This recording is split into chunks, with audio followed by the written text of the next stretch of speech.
बिस्मिल्लाहिर्रहमानिर्रहीम। अस्सलाम वालेकुम नादरीन, आप यूट्यूब चैनल देख रहे हैं, मैं इमरान खान। नादरीन, सबसे पहले तो जो हम वीलॉग कर रहे हैं, लगातार लाहौर में ख़वातीन के साथ ज्यादती की गई और ये गैर मुल्की ख़वातीन थी।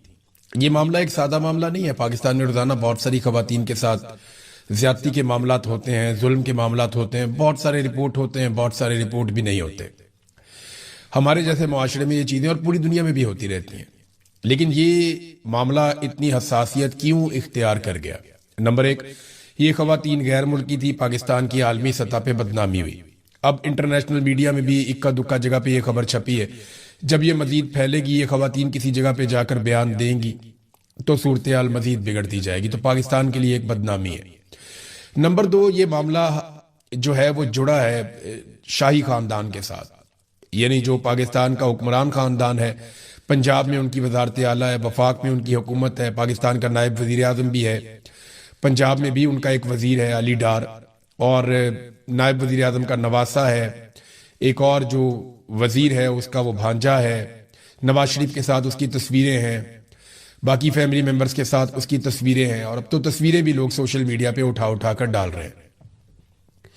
तो ये सारी चीजें जो हैं वो अहमियत इख्तियार कर जाती हैं जब एक रॉयल फैमिली या जो हुक्मरान फैमिली है वो उसके साथ जुड़ी है इतने बड़े जुर्म के साथ।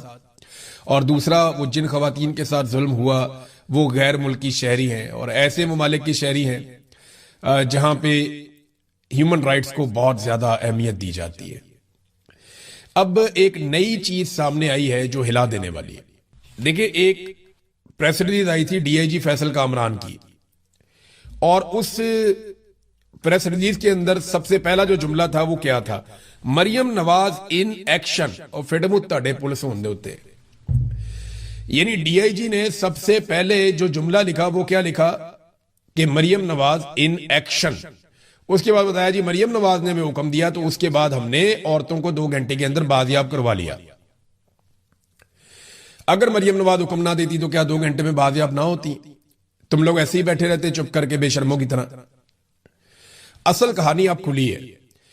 डीआईजी का झूठ भी पकड़ा गया, मरियम नवाज का झूठ भी पकड़ा गया। जितने सहाफी 2-3 दिन से खबरें दे रहे थे उन सबका झूठ पकड़ा गया, और यह भी पता चल गया कि ये किस लेवल के दरबारी लोग हैं और किस तरीके से हकीकत को छुपाया जा रहा था। हमारे पास यही खबर आ रही थी क्योंकि पाकिस्तान के सोर्सेज यही बता रहे थे, लेकिन यासर शामी को शाबाश है और जीशान अजीज को, जो उर्दू पॉइंट्स हैं, इन दोनों को शाबाश है। इन्होंने शानदार काम किया इस केस में। हुआ ये कि ये खवातीन बाजियाब नहीं करवाई पुलिस ने, ये हादसाती तौर पे सामने आ गया। ये कैसे हुआ? यासर शामी साहब ये सारी स्टोरी सामने लेकर आए। हुआ ये कि 1 जुलाई को रजा डार नामी जो बंदा है, जो इसहाक डार का नवासा है, नवाज शरीफ का रिश्तेदार, रजा डार नामी जो बंदा है वो इन खवातीन को उस घर से लेकर भागा। अब ये खवातीन ने अपने बयानात में अदालत में भी कह दिया है, लेकिन वो बयानात जो अदालत के थे उनको सील कर दिया गया था कि वो पब्लिक देख ही ना सके कि उसके अंदर उन्होंने क्या कहा। और सील करने के 48 घंटों के बाद उन बयानात को अब मंजरे आम पर लाया गया है। एक तो ये सवाल है ना कि दफा 164 के जो बयानात थे इन दोनों खवातीन के, जो इन्होंने मजिस्ट्रेट के सामने दिए थे, उन दोनों बयानात को सील किस लिए किया गया? और 48 घंटों के बाद जब ये खवातीन पाकिस्तान से जा चुकी हैं तो फिर इन बयानात को डीसील कर दिया गया, पब्लिक कर दिया गया। तो ऐसा क्या है जो इन बयानात में से मिटा दिया गया या हटा दिया गया? अभी तक तो एक बॉस है जिसे बचाने की कोशिश की जा रही है और सारी कड़ियां मिल मिलकर वापस बॉस की तरफ ही जाती हैं। यह लड़का गाड़ी में लेकर भागा उन 2 लड़कियों को और उन्हें एयरपोर्ट की तरफ लेकर जा रहा था। रास्ते में एक टोयोटा का शोरूम है और उसके सामने एक फिल्टर हाउस है। वहां पे ये लड़का हारन दे रहा था, डिपर्स मार रहा था, गाड़ियों को आगे से हटने का कह रहा था, और ऐसा लगता है कि शायद ये इन औरतों को एयरपोर्ट पहुंचाना चाहता था या कहीं शिफ्ट करना चाहता था या पाकिस्तान से बाहर निकालना चाहता था। कुछ ना कुछ तो इसके दिमाग में चल रहा था, लेकिन ये बहुत इमरजेंसी में था, ये गाड़ी भगा रहा था। अब सबूत भी मिल गए हैं। इसने एक फैमिली की जो गाड़ी है उसको पीछे से आके टक्कर मार दी। वहां पे जो है वो गाड़ी उसकी भी रुक गई, वो फैमिली वालों ने अपनी गाड़ी रोक दी। तो अचानक उस गाड़ी में से 2 खवातीन, ये दोनों गैर मुल्की खवातीन, ये उतरती हैं और शोर मचा देती हैं। और ये इतना शोर मचाती हैं, इतनी पैनिक हो जाती हैं कि वो जमीन पे बैठ जाती है उनमें से एक खातून, और दूसरी जमीन पे लेट जाती है शोर मचा के। तो वहां पे आवाम की भीड़ इकट्ठी होना शुरू हो गई। तो ऐसे में वो लड़का जो था वो वहां से उस गाड़ी को लेकर भागा जो इन्हें लेकर शिफ्ट कर रहा था। वो गाड़ी लेकर भागता गया और उसकी फुटेज भी यासिर शामी ने 2-3 जगह से इकट्ठी की कि कैसे वो जिग-जैग करता हुआ बहुत रैश ड्राइविंग करके वहां से भागता चला जा रहा है। वो वहां से भाग गया और खवातीन जो है वो अवाम के हत्थे चढ़ गई। अवाम वहां पे आसपास चारों तरफ वहां पे इकट्ठे हो गए और फिल्टर हाउस वाली जगह पे उनको पानी शानी पिलाया, पुलिस को कॉल की 15 पे। तो इस तरीके से वहां पे पुलिस पहुंचना शुरू हुई। यानी अगले 15-20 मिनट के अंदर एक गाड़ी आई, फिर एक और गाड़ी आई, फिर पौने घंटे के बाद 15 पुलिस भी आई। तो सारी पुलिस थोड़ी देर के बाद इकट्ठी हो गई और उन खवातीन को अपने साथ लेकर चली गई। वो जिस बंदे की गाड़ी ठोक के भाग गया था रजादार, उस गाड़ी का कोई पुरसाने हाल ही नहीं है। वो अपनी एफआईआर करवाने गए तो उनकी एफआईआर पुलिस दे ही नहीं रही। पुलिस कह रही जी पहले आए थे मामला ठंडा हो जाए, हम तो इधर फंसे हुए सारे के सारे, हम आपका काम कैसे करें, आपकी एफआईआर कैसे करें, जाओ अपनी गाड़ी खुद ही ठीक करवा लो। ये है असल कहानी। अब यहां पे बहुत सारे दानिश्वर, बहुत सारे सहाफी जो कहानियां सुना रहे थे, जी मरियम नवाज का सिस्टम वो काम कर रहा था। जियो फेंसिंग की जनाब पुलिस ने जनाब ट्रैक एंड ट्रेस का पूरा एक सिस्टम लगाया। सेफ सिटी के कैमराज जो है वो कमाल कार्रवाई कर रहे थे। और फिडे मुंह तड़े सेफ सिटी के कैमराज 9 मई वाले दिन तो काम नहीं कर रहे थे। जब पीटीआई वाले एहतजाज करने के लिए कोर कमांडर हाउस के बाहर पहुंचे तो पूरे कंटोनमेंट के कैमराज के अंदर आज तक फुटेज नहीं मिल रही। पता ही नहीं चल रहा कि वो सीसीटीवी कहां गई। तो यहां पे सीसीटीवी कैमरा जनाब वो भी निकला है, ये भी कर लिया, वो भी कर लिया। किया क्या वो मैं आपको बताता हूं। एनी शाहिदीन ये बताते हैं कि जिस वक्त ये लड़कियां बरामद हुई, यानी पुलिस वहां पे पहुंची, उन्होंने देखा कि ये वो गैर मुल्की लड़कियां हैं। अब पुलिस को तो लोगों ने दी थी, वो लड़का तो लेके भाग रहा था। ये बाजियाबी वाला ड्रामा तो खत्म हो गया। मरियम नवाज के एक्शन वाला ड्रामा भी खत्म हो गया। मरियम नवाज इन एक्शन वो वाला ड्रामा भी खत्म हो गया। जनाब खवातीन मेरी रेड लाइन है वो वाला ड्रामा भी खत्म हो गया। यानी ये इतने झूठे हैं, इतने झूठे। ये मरियम नवाज को झूठ बोलने की ऐसी घटिया और गंदी आदत है ना, इसने सारी उम्र झूठ बोला है। जो स्टेटमेंट उठाओ झूठ बोला। कभी ये फ्राई पैन से कपड़े इस्त्री कर रही होती है, कभी ये शीशे में मिला के साथ मिक्स करके उसमें गुड़ खाती है, अजीब अजीब हरकतें करती है। कभी ये कैलबरी फॉन्ट लेकर आ जाती है, कभी ये कहती है मेरी बर्तानिया तो क्या पाकिस्तान में भी कोई प्रॉपर्टी नहीं है, फिर हर तरफ इसकी प्रॉपर्टी निकल आती है। कभी ये अपनी बीएमडब्ल्यू को नहीं मानती। मेरी समझ से भाई कभी कहती है हम बहुत गरीब होते थे, कभी ये कहते हैं हम बहुत अमीर होते थे। इस औरत की ना झूठ बोल बोल के, क्योंकि ये एक पॉलिटिकल लीडर है इसलिए मैं इस पे तनकीद कर सकता हूं, और ये औरत कार्ड के पीछे चुप भी नहीं सकती। तो ये औरत बहुत झूठ बोलती है और इसने इतना झूठ बोला कि इसका सारा निजाम अब झूठ पे लग गया। पुलिस की प्रेस रिलीज भी झूठ है। वो कहती है जी जाके हमने बरामद किया। अब पुलिस वाले बताएं ना बरामद कहां से किया, वो तो सड़क से मिली है। अच्छा, इस सारे वकूए को छुपाने के लिए पुलिस ने क्या किया? एनी शाहिदीन बताते हैं कि पुलिस फिर डीवीआर उठाती रही है। पुलिस ने फिल्टर हाउस वहां पे जो कैमरे लगे थे उनका डीवीआर उठाया, फिर आगे 1-2 और जगह वहां से डीवीआर उठाए। तो पुलिस वाले फुटेज इकट्ठी करते रहे। को 50 के करीब लोग इस बात के गवाह हैं कि पुलिस ने कोशिश की कि कोई भी फुटेज ऐसी ना मिले जिससे ये पता चले कि ये खवातीन हमें राह जाते हुए मिली हैं। वो उनको भगाकर ले जा रहा था कहीं पे। जिस वक्त इन खवातीन ने गाड़ी से निकलकर रोला डाला, अवाम ने इनको पकड़ा, पुलिस को बुलाया, उनके हवाले किया। ये वाला सारा मामला पुलिस छुपाना चाहती थी इसलिए ताकि मरियम नवाज को क्रेडिट दिया जा सके। देखे जी कितनी बड़ी कुर्बानी दे रहे हैं कि इनके खानदान के बंदों ने मुंह काला किया है, तो ये इसके बावजूद जनाब डट कर खड़े हैं और जनाब इंसाफ दे रहे हैं। ऐसा नहीं है, ये 2 नंबरी कर रहे थे, फ्रॉड कर रहे थे। लोगों ने खवातीन को पकड़ लिया और पकड़ के पुलिस के हवाले किया। ये बात अब खुल चुकी है। यासिर शामी को एक मरतबा फिर शाबाश, और बहुत सारे हकायक सामने लाने पर, क्योंकि एक एक कड़ी को जोड़ा है दिशान अजीज ने, उन्हें भी शाबाश मिलनी चाहिए इस केस में। 1-2 और वकला हैं वो बड़ा अच्छा काम कर रहे हैं और वो चुप करके काम कर रहे हैं खामोशी से। वो नहीं चाहते कि उनकी इंफॉर्मेशन बाहर आए। तो ठीक है, जब वो चाहेंगे तो उनकी इंफॉर्मेशन हम देंगे, लेकिन उनके पास बहुत ज्यादा हकायक है। अब मामला यह है कि गाड़ी के अंदर अब खवातीन के बयानात फिर बाहर आ जाते हैं। जब यासिर शामी ये सारी चोरी पकड़ लेता है तो फिर खवातीन के बयानात बाहर आने में तो प्रॉब्लम कोई नहीं है ना। फिर उनके जो बयानात हैं 164 के, हुए तनकीद बहुत हो रही थी, उनको डी सील कर दिया गया। फैसल वाडा भी कह रहा था, बाकी लोग भी कह रहे थे, रोला पड़ा हुआ था। जब उनको डी सील किया गया तो मुझे पूरा यकीन है कि कुछ ना कुछ तो उनके साथ किया गया, मुझे ऐसा लगता है, क्योंकि ये सिस्टम इंतहाई गंदा और गलीज है। बॉस को बचाने के लिए ये किसी भी लेवल तक जा सकता है।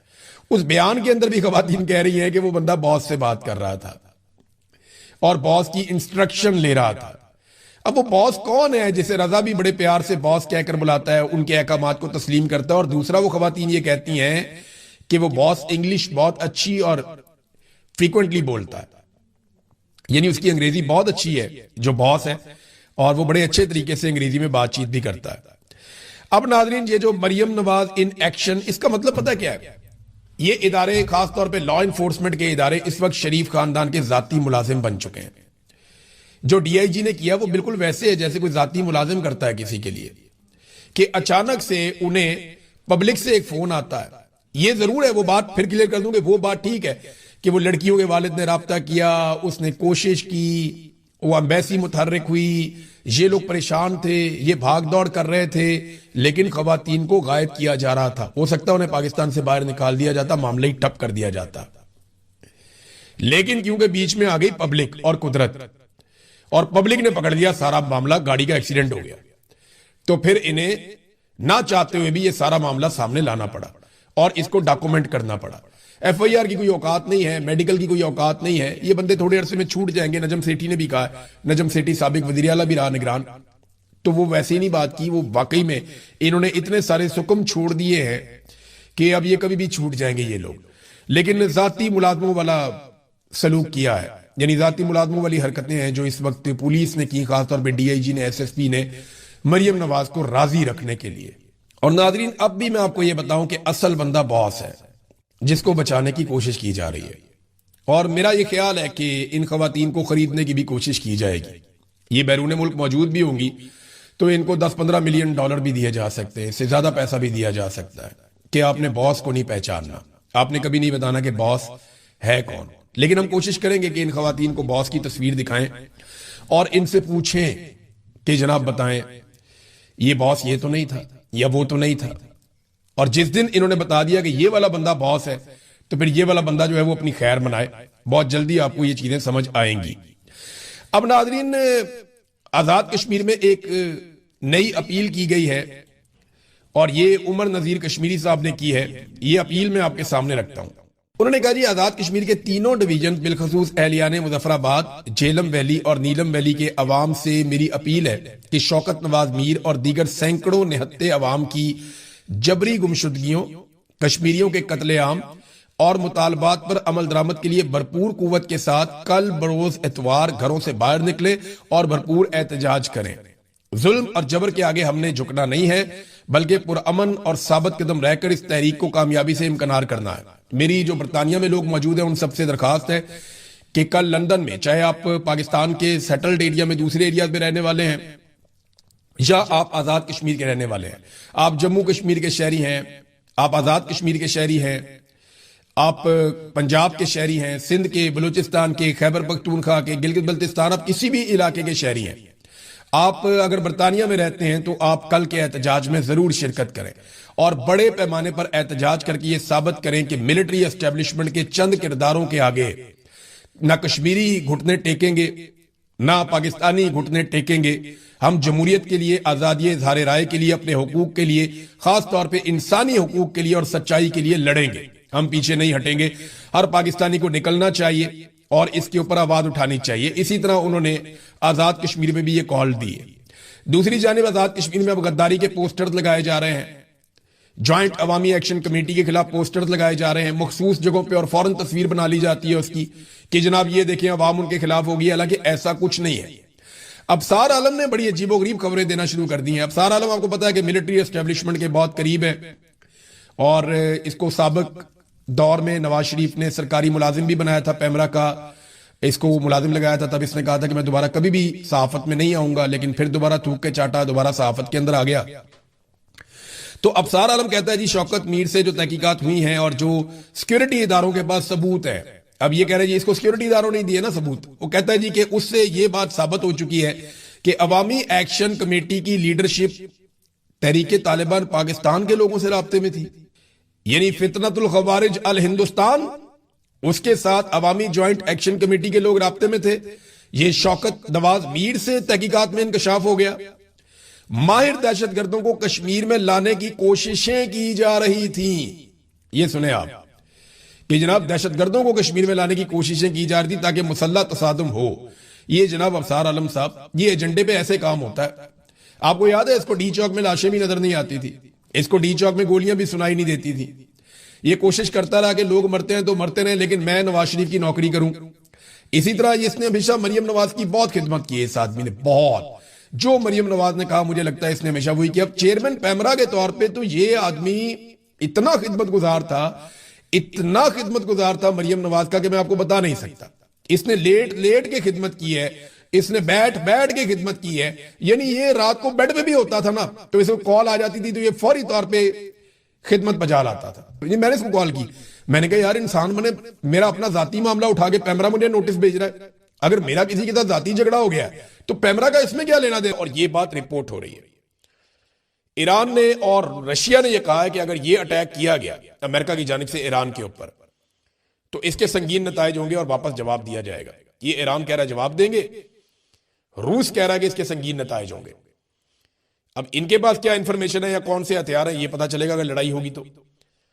लेकिन अमेरिका चाहे ईरान के साथ लड़ाई करे, चाहे उसके चीन के खिलाफ मफादात हो, चाहे उसे खित्ते के अंदर मादनियात के मामला देखने, कुछ भी करना हो, अमेरिका को पाकिस्तान की जरूरत इस रीजन में कुछ हद तक पड़ेगी अगर तो वाकई वो इन पंगों के अंदर आना चाहता है।